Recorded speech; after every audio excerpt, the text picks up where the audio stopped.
താനാളൂർ പഞ്ചായത്തിൽ ഉൾപ്രദേശങ്ങളിലേക്ക് bus service ആരംഭിക്കുന്ന പദ്ധതിക്ക് ഉടൻ തുടക്കം കുറിക്കുമെന്ന് മന്ത്രി വി അബ്ദുറഹ്മാൻ. പട്ടത്താണിയിൽ ബസ് സ്റ്റാൻഡ് നിർമ്മാണത്തിന് സ്വകാര്യ വ്യക്തി സ്ഥലം നൽകിയതായും ടെൻഡർ നടപടികൾ വേഗത്തിൽ ആരംഭിക്കുമെന്നും മന്ത്രി പറഞ്ഞു.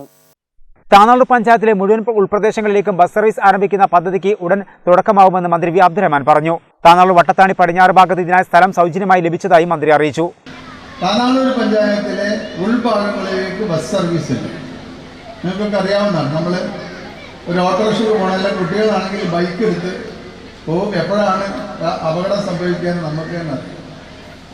അപ്പോൾ നമ്മളിപ്പോൾ ഒരു കാര്യം തീരുമാനിച്ചു. താനാളൂർ പഞ്ചായത്തിലെ മുഴുവൻ ഉൾഭാഗങ്ങളിലേക്കുള്ള റോഡുകളിലേക്കും ബസ് സർവീസ് ആരംഭിക്കാൻ തീരുമാനിച്ചു. അതിനാവശ്യമായി നമ്മൾ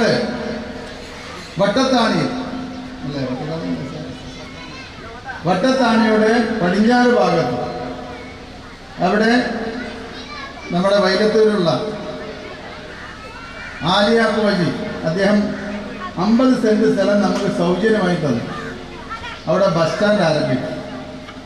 അപ്പോൾ അവിടെ ബസ് സ്റ്റാൻഡ് ആരംഭിക്കുന്നതിനുള്ള പണം ഇപ്പോൾ നമ്മൾ കൊടുത്തു കഴിഞ്ഞു. അത് ടെൻഡർ വിളിക്കാൻ.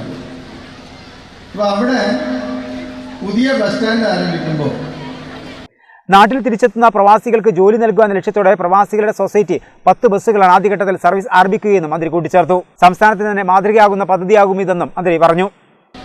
നമ്മുടെ ആളുകൾ മുമ്പ് ഞാൻ പറഞ്ഞല്ലോ, ഗൾഫിലൊക്കെ പോയി തിരിച്ചു വന്ന പ്രവാസികൾ. അപ്പോൾ ആ പ്രവാസികൾക്ക് ജോലി കൊടുക്കുന്നതിന് വേണ്ടിയിട്ടുള്ള പ്രവാസികളുടെ ബസ് സർവീസാണ് അവിടെ പോകുന്നത്. കാരണം അവർ തിരിച്ചു വരുമ്പോൾ അവർക്ക് ജോലി നമ്മളിവിടെ തരപ്പെടുത്തി കൊടുക്കുക. അപ്പോൾ പ്രവാസികളുടെ ഒരു സൊസൈറ്റി ഇതുമായി ബന്ധപ്പെട്ട് 10 ബസ്സുകൾ വന്നാണ്. ആ ബസ്സുകൾ മുഴുവൻ നമ്മുടെ ഈ വട്ടത്താണിയുടെ കിഴക്ക് ഭാഗത്തുള്ള അങ്ങാടിയിലുള്ള പുതിയ ബസ് സ്റ്റാൻഡിൽ വരികയും നമ്മുടെ ഈ പ്രദേശങ്ങളിലൊക്കെ തന്നെ ആ ബസ്സുകൾ. ഇപ്പോൾ രാവിലെ നമ്മുടെ കുട്ടികൾക്ക് സ്കൂളിൽ പോകാൻ, കോളേജിൽ പോകാൻ, ഇപ്പോൾ അങ്ങാടിയിൽ പോകേണ്ട നമ്മുടെ ആളുകൾക്ക് പോകാൻ, ഇപ്പോൾ ആശുപത്രിയിൽ പോകേണ്ട നമ്മുടെ കുടുംബങ്ങളിലെ നമ്മുടെ അമ്മമാർക്കും സഹോദരിമാർക്കും ഒക്കെ എങ്ങോട്ടും പോകാൻ ഇപ്പോൾ കൂടുതൽ ചെലവിൽ പോകുന്നത് നമ്മുടെ ബസ് സർവീസ് വരുമ്പോൾ ഏറ്റവും കുറഞ്ഞ ചെലവിൽ അവർക്ക് താനൂരിൻ്റെ എല്ലാ ഭാഗങ്ങളിലും യാത്ര ചെയ്യാൻ പറ്റും. ആ ബസ് താനാളൂർ പഞ്ചായത്തിൽ മാത്രമല്ല, ഒഴൂരായാലും താനൂർ മുനിസിപ്പാലിറ്റി ആയാലും അതോടൊപ്പം തന്നെ